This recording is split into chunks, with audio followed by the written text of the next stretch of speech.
Mesdames et messieurs, bonjour. Peuple de France, il faut se mettre au travail. Le miracle que nous attendons passe par là. Comme je vous l'ai dit la semaine dernière, en France, près de 10 millions de personnes, dont près de 3 millions d'enfants, vivent le présent sombre et noir.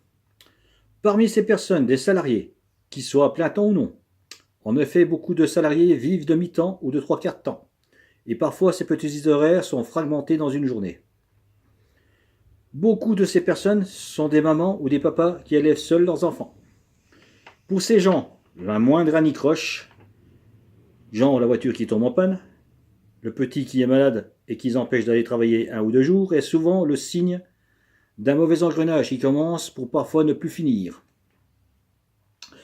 Parmi ces 10 millions de personnes, beaucoup ont perdu leur emploi pour satisfaire le délire de quelques actionnaires. D'autres parce que leurs employeurs ont été étranglés par des charges désavantageuses pour les artisans et les petites entreprises, ont fini par abandonner.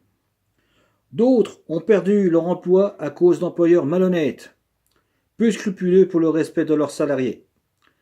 Certaines de ces salariés ont perdu leur emploi après avoir subi du harcèlement sexuel.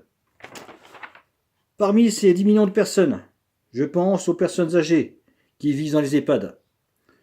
Pour certains EHPAD, c'est de véritables mouroirs, sans aucune humanité, à la grande tristesse du personnel de santé. Pour beaucoup d'autres, il est très difficile de vivre un mois avec leur petite pension. Parmi ces 10 millions de personnes, des enfants seraient près de 3 millions, 3 millions à vivre dans la misère en France. Oui, en France, la quatrième puissance économique, 3 millions d'enfants vivent dans la misère. Parmi beaucoup d'exemples, certains de ces petits se sont vus parfois refuser de manger à la cantine, sous prétexte que leurs parents, ou le parent seul, ne peut plus payer. Je n'oublie pas non plus les personnes en situation de handicap, et une pensée de cœur pour ceux qui les aident dans leur vie de tous les jours. Ces derniers jours, j'ai appris à l'île Saint-Georges, et c'était en avril, qu'un petit garçon de 7 ans ne pourrait plus aller à l'école parce que les personnes qui lui permettaient de pouvoir le faire n'a pas eu de renouvellement de contrat. J'espère que depuis, ça s'est arrangé. Toutes ces personnes, que ce soit en France ou à Nuit-Saint-Georges, personne ne leur donne la parole, personne ne les écoute. Alors il est impossible de faire de bonnes lois ou de prendre de bonnes décisions sans écouter les personnes concernées par ces dites décisions. Si nous réussissons par la Providence à libérer Nuit-Saint-Georges, nous devrons nous assurer de le faire. Alors quelques idées que l'on pourrait faire à Nuit-Saint-Georges. Ouvrir le pôle municipal de 6h à 20h en semaine et de 7h à 11h le samedi.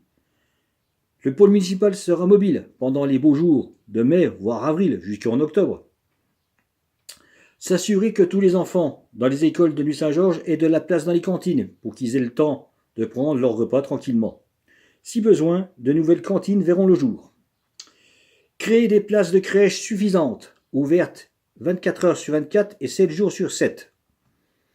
Créer une petite compagnie de transport avec des véhicules écolos de 9 places pour permettre à ceux qui en ont besoin d'aller à la gare ou à leur travail, par exemple à la zone d'activité située vers l'autoroute, dès les 3 heures du matin et jusqu'à 22 heures, pourquoi pas.